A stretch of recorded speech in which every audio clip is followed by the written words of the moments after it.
Prepare to be unsettled, because in this video, you'll experience 3 bone-chilling tales that plunge you into a world of shadows and fear.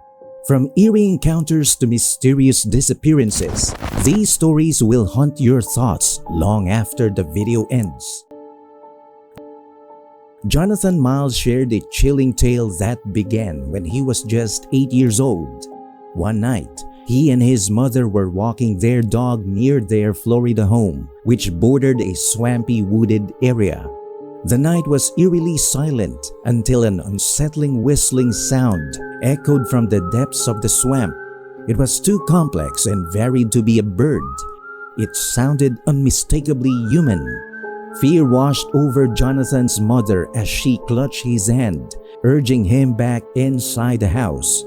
Jonathan tried to forget the incident, but 2 years later, the whistling returned during another nighttime walk with his dog. This time, the haunting sound came from a bush near the front door, as though someone was hiding in wait. Recalling his mother's terror from the first encounter, he fled inside. Years passed, but Jonathan couldn't completely shake the dread of that eerie whistling. By 2015, Jonathan had moved to Georgia with his girlfriend Jessa.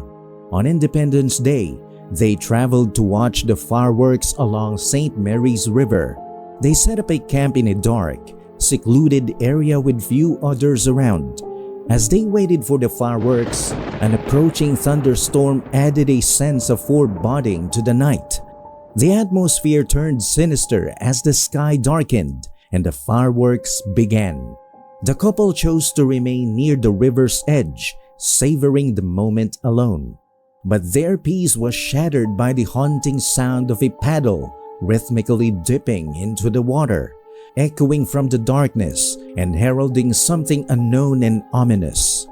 The atmosphere was very eerie and unusual. Most of the other campers walked up the river to have a better view of the fireworks. But Jessa and Jonathan stayed back and were drinking beers amongst themselves and relaxing. And suddenly the couple heard the sound of a paddle methodically dipping into the water. Jonathan's unnerving encounter with the mysterious figure in the canoe left him deeply disturbed. Jessa, upon returning with the beers, was shocked to see Jonathan in such a state. His explanation about the eerie whistling and the figure in the canoe struck a chord of fear in her as well. The thought that Jonathan might have been followed for over a decade and across state lines was both unsettling and terrifying. The couple felt the weight of the unknown looming over them. They wondered if there was a connection between the whistling stranger and Jonathan's past, or if it was a sinister coincidence. The questions gnawed at them. Who was this mysterious person, and why were they following Jonathan? Where had they gone, and what did they want?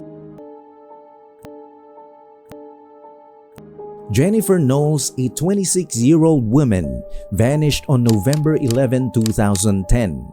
A surveillance video from the day of her disappearance showed her in a 7-Eleven, nervously pacing and peering outside as if she were being followed. The similarities between Jonathan's experience and Jennifer's disappearance were impossible to ignore. Both situations involve a haunting sense of being pursued, the dread of an unseen presence, and a lingering mystery that offered no answers. Despite extensive investigations into Jennifer's disappearance, no concrete answers have been found. Jennifer Knowles' disappearance took a series of strange and troubling turns on the day she vanished. After purchasing a prepaid cell phone in a 7-Eleven, Jennifer left the store without activating the phone. Later, she got into a taxi and asked the driver to take her to the airport. However, she had to leave the taxi partway through her journey due to insufficient funds. The last sighting of Jennifer was between 8:45 p.m. and 9 p.m. near the Jekyll Island Club Resort, where she was acting strangely. A witness observed her at a crosswalk, hesitating to cross the street and appearing disoriented. Concerned for her well-being, the witness asked her if she was being followed. But Jennifer dismissed his worries and claimed she was fine.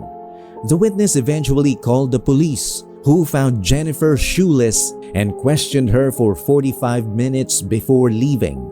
Investigators later located Jennifer's car the next morning in the parking lot of the resort. Inside the vehicle were her belongings, including her laptop, books, passport, and library card. This evidence only deepened the mystery of her disappearance, as she seemed to have abandoned everything she owned. Further complicating the investigation was a CCTV footage recorded 5 days before Jennifer went missing. The footage showed her repeatedly walking in and out of the building, each time peering through the glass as if looking for someone. This erratic behavior, combined with her earlier purchase of the cell phone, hinted at a growing sense of paranoia. Adding another layer of intrigue was a CCTV footage from a 7-Eleven store in 2010, showing a possible person of interest. A man, seen holding a purple poster in his right hand, appeared agitated and claimed Jennifer was his girlfriend. He insisted she wanted to be alone, but police have yet to identify him. Amidst these unsolved mysteries, the video you're about to watch is of an episode from an old dating game show. While the show initially seems innocuous, it features Rudy McAllister, a notorious serial killer. McAllister, who won the episode, went on to commit numerous heinous crimes, victimizing up to 130 women. Rudy McAllister was introduced on the dating game as Bachelor Number 1, a successful photographer with adventurous hobbies such as skydiving and motorcycling.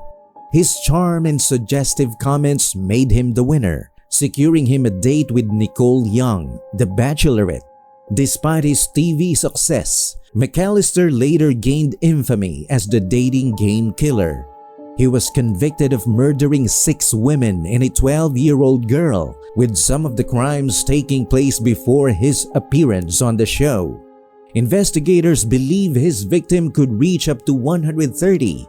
McAllister's criminal history began on September 11, 1969, when he lured an 8-year-old girl named Shakira Kent to his apartment in Los Angeles.